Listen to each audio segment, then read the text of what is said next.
ellipse, the foci of an ellipse, the foci of an ellipse, the foci of an ellipse,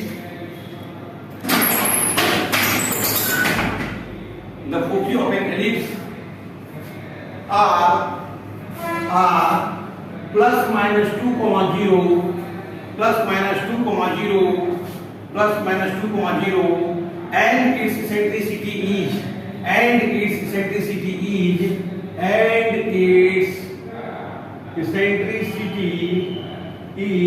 1 by 2, and its eccentricity is 1 by 2.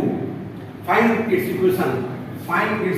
बनेगा find its equation. चलिए 2 minute का time दे रहे हैं हमको ए का value हमको दिया हुआ प्लस माइनस ए कॉमा 0 था फोकस, ये ना होता था फोकस कल भी पढ़ाए थे। तो ए का वैल्यू को हमको जो है कितना दिया हुआ है, तो दिया हुआ है ना ए, पिछले वाले क्लास में किए ना जी। ए का वैल्यू इसेंट्रिसिटी कितना हमको दिया हुआ है, इसेंट्रिसिटी कितना है, इसेंट्रिसिटी है यानी 1/2। तो a into 1/2 equals to 2, तो a का वैल्यू कितना आ गया 4 आ गया।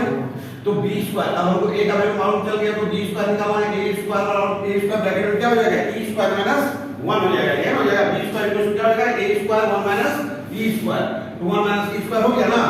अब ये बताइए a का वैल्यू हमको कितना दिया हुआ है, यहाँ पे 4, a का वैल्यू 4 दिया हुआ है, तो यानी 16 1 माइनस e स्क्वायर, इसेंट्रिसिटी कितना 1/2, तो 1/4 आ गया ना। तो ये हो गया b स्क्वायर इक्वल टू हो गया 16 यानी 4 माइनस 1 3/4, 4 जा 16 यानी b स्क्वायर का वैल्यू कितना आ गया 12 आ गया। तो a स्क्वायर का वैल्यू कितना हो गया, यहाँ से a स्क्वायर का वैल्यू कितना आ गया 16 आ गया। तो रिक्वायर्ड इक्वेशन ऑफ क्या निकालना है, एलिप्स निकालना है। तो रिक्वायर्ड इक्वेशन ऑफ एलिप्स क्या हो जाएगा हमारा x square by a square, x square by a square plus क्या हो जाएगा y square by b square equal to 1। a square का वैल्यू कितना है हमारा 16 है, तो x square by 16 plus y square by 12 equal to 1। This is the required equation of ellipse. समझ में आ गया, पढ़ो जब आपको समझ में आ गया ना, चलिए कॉपी कीजिए इसको। Find the equation of the ellipse, find the equation of the ellipse, find the equation of the ellipse, find the equation of the ellipse which axes are along the coordinate axis, whose axes are along the coordinate axis, whose axes are along the coordinate axis, vertices are plus minus 5 comma 0, vertices are plus minus 5 comma 0 and focus plus minus 4 comma 0 and focus plus minus 4 comma 0 and focus plus minus 4 comma 0। अब इसका क्या निकालना है, ellipse का equation निकालना है। चलिए solve कीजिए इस तरह से।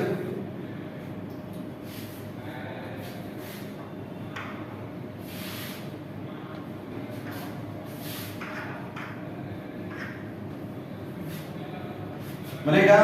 अब देख लीजिए यहाँ पे फोकस कितना दिया हुआ है, a इक्वल टू कितना है 4 है। वर्टेक्स हमारा क्या होता है प्लस माइनस a कोमा 0, तो a का वैल्यू कितना दिया हुआ है 5 दिया हुआ है ना। वर्टेक्स में a मालूम है, फोकस हमको मालूम है, तो इसेंट्रिसिटी निकल जाएगा। इसेंट्रिसिटी क्या निकलेगा, a का वैल्यू हमको कितना है 5 into e equals to 4, eccentricity equals to कितना हो गया 4/5। इसेंट्रिसिटी मालूम हो गया, तो b स्क्वायर इक्वल्स टू क्या फॉर्मूला पड़ेगा, a square 1 minus e square, b square equals to a square 1 minus e square. तो वो किसका वैल्यू निकालना है b स्क्वायर का, तो a स्क्वायर a का वैल्यू कितना दिया हुआ 5 25 1 माइनस e स्क्वायर ये 16/25। तो ये हो गया कितना 25 माइनस 16 बाय क्या हो जाएगा 25 आ जाएगा ना। तो ये कैसे 25 माइनस 16 कितना हो गया 9 आ गया। ये क्या गया b स्क्वायर का वैल्यू कितना आ गया 9 आ गया। b स्क्वायर 9 तो a 5 है, तो a स्क्वायर कितना हो जाएगा यहाँ से a स्क्वायर 25 आ गया। तो this is the required equation of ellipse क्या हो गया x square by a square plus y square by b square equals to 1, यानी x square by 25 plus y square by 9 equals to 1। This is the required equation of ellipse. Follow क्या बात को, चलिए copy कीजिए इसको।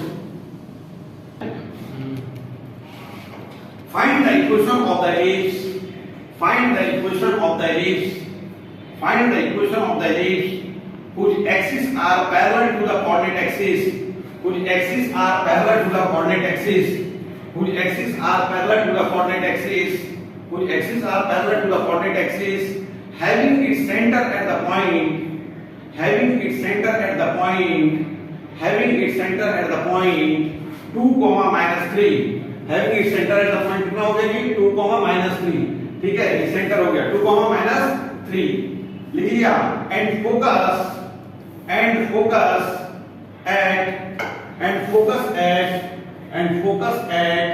3, -3, 3 coordinate 3 -3, 3, -3, and one vertex at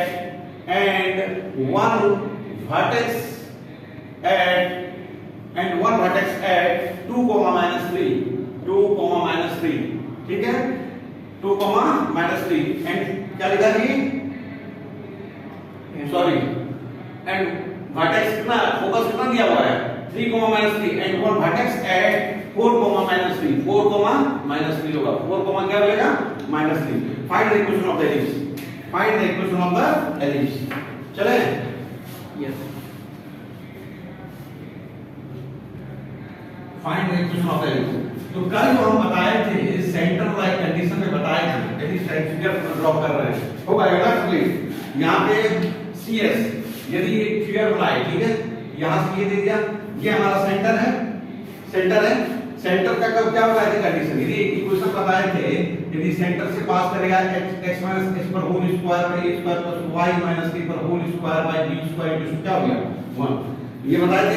यहाँ पे h के क्या है, सेंटर का पॉइंट है, तो h के यहाँ पे सेंटर का पॉइंट दिया हुआ है, ये फोकस है, और ये क्या हमारा वर्टेक्स है ना, ये हमारा क्या है फोकस है, इसको हम बोलते हैं फोकस और इसको बोलते हैं हम क्या वर्टेक्स. ये क्या हमारा सेंटर, क्या हमारा सेंटर है. अब सेंटर का कोऑर्डिनेट हमको कितना दिया हुआ है, सेंटर का कोऑर्डिनेट कितना दिया हुआ है 2, -3, ये ना है 2, -3. फोकस कितना दिया हुआ है हमको 3, -3. वर्टेक्स कितना दिया हुआ है हमको 4, -3. ये दिया हुआ है सारा चीज. सेंटर मालूम है, फोकस मालूम है, वर्टेक्स मालूम है. सबसे पहले CS निकालते हैं. सेंटर से फोकस तक का डिस्टेंस CS बराबर हम क्या पढ़ाएंगे कल AE. CS को क्या बताए हैं AE. तो CS का जो डिस्टेंस होता है AE मतलब क्या, फोकस से सेंटर तक का डिस्टेंस AE होता है. तो इस दोनों का डिस्टेंस निकालिए CS का.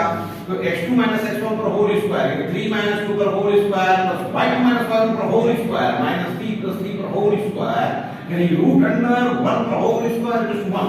यानी CS बराबर कितना हो गया 1 आ गया. यानी CS मतलब क्या है, AE बराबर कितना आ गया 1 आ गया, है ना. और क्या बात, तो अब हमको निकालना है वर्टेक्स, सेंटर से वर्टेक्स तक का डिस्टेंस CA, सेंटर से वर्टेक्स की फोकस का निकला, ये किसका निकला फोकस. अब वर्टेक्स कितना हो जाएगा हमारा, CA बराबर ये है x2 - x1 पर होल स्क्वायर, यानी 4 - 2 पर होल स्क्वायर प्लस y2 - 1 पर होल स्क्वायर माइनस 3 + 3 पर होल स्क्वायर. ठीक है, ये कितना हो गया, यानी 4 आ गया, तो इसका वैल्यू कितना आ गया 2 आ गया. यानी a का वैल्यू हमारा कितना आ गया 2 आ गया, वर्टेक्स का वैल्यू कितना आ गया 2. और यहाँ पे फोकस A दिया हुआ है 1, तो इसेंट्रिसिटी मालूम हो गया, इसेंट्रिसिटी मालूम हो गया ना. तो कितना आया AE बराबर, तो AE बराबर यदि हमारा 1 आया है और A = 2 आया है, तो इसेंट्रिसिटी का वैल्यू कितना हो गया 1/2. इसेंट्रिसिटी B स्क्वायर = क्या फॉर्मूला होता है, A स्क्वायर 1 - C स्क्वायर. और क्या बात, तो A स्क्वायर कितना दिया हुआ है, A दिया हुआ है 2, तो A स्क्वायर कितना 4 हो गया ना. 1 - C स्क्वायर 1/4, B स्क्वायर का वैल्यू निकल जाएगा, तो B स्क्वायर = 4, यानी 3/4, 4 कैंसिल = 3. B स्क्वायर कितना आ गया, B स्क्वायर = 3 आ गया, तो A स्क्वायर = कितना हो जाएगा 4 आ जाएगा. तो रिक्वायर्ड इक्वेशन ऑफ एलिप्स क्या हो जाएगा हमारा, required equation of ellipse. Centre हमको H के मालूम है, H का कोऑर्डिनेट कितना है 2 और K का कोऑर्डिनेट कितना है -3.